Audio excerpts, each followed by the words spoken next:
Salam sejahtera bagi kita semua. Senang sekali akhirnya bisa kembali berjumpa dengan Bapak Ibu Saudara sekalian. Saya berharap Bapak Ibu Saudara sekalian dalam keadaan yang sehat dan diberkati oleh Tuhan.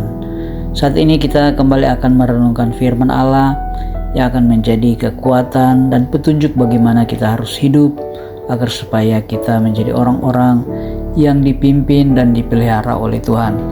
Sebelum kita merenungkan firman Allah, mari kita satu di dalam doa. Bapa kami dalam kerajaan surga, kami bersyukur karena Engkau baik, Engkau sudah menolong, menjaga, memelihara kami. Semuanya kami rindu terus bersekutu dengan Engkau lewat firman-Mu. Saat ini kami akan merenungkan firman-Mu. Urapi kami semua dengan kuasa Roh Kudus-Mu. Buka akal pikiran kami agar supaya kami mengerti kehendak dan rencana-Mu lewat firman-Mu. Ampuni dosa kami. Dalam nama Yesus kami berdoa dan bersyukur. Haleluya. Amin. Bapak Ibu Saudara sekalian yang saya kasihi di dalam Tuhan Yesus Kristus, pembacaan firman Allah saat ini terdapat di dalam 2 Petrus pasal 1 ayat 5 sampai yang ke-7. Berbunyi demikian: justru karena itu kamu harus dengan sungguh-sungguh berusaha untuk menambahkan kepada imanmu kebajikan, dan kepada kebajikan pengetahuan, dan kepada pengetahuan penguasaan diri, kepada penguasaan diri ketekunan, dan kepada ketekunan kesalehan, dan kepada kesalehan kasih akan saudara-saudara, dan kepada kasih akan saudara-saudara kasih akan semua orang. Kesenangan terbesar bagi Susana Wall adalah mengendarai sepeda motor Harley Davidson-nya. Ia pernah menulis tentang perjalanannya melintasi jalan-jalan Chicago bersama sahabat-sahabatnya pada suatu malam di musim panas. Mereka bersepeda motor di sepanjang tepi danau Michigan, menikmati terangnya cahaya bulan dan lembutnya percikan air danau. Tiba-tiba pimpinan rombongan para pengendara sepeda motor itu membalapkan motornya, dan beberapa orang dari rombongan itu mengikutinya sehingga mencapai kecepatan 160 km per jam. Susana tergoda untuk ikut-ikutan, tetapi ia tidak melakukannya.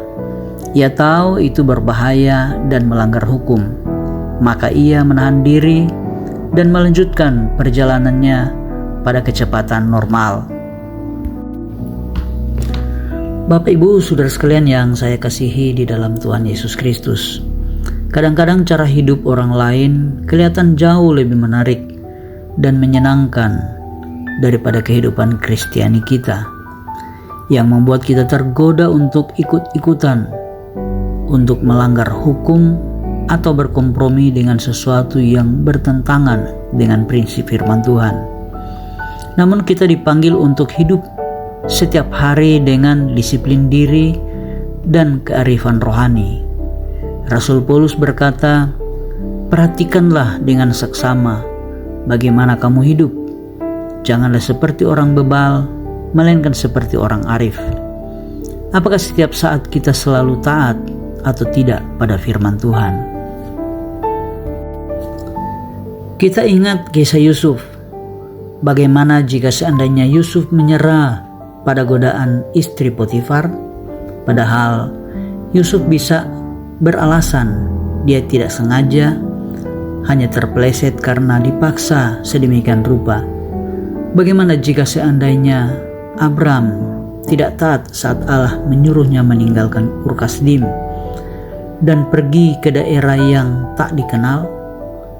Ia bisa saja beralasan, "Oh Tuhan, saya sudah tua dan lagi mana mungkin saya membawa Sarai dan semua ini jikalau Tuhan belum memastikan tempat yang dituju."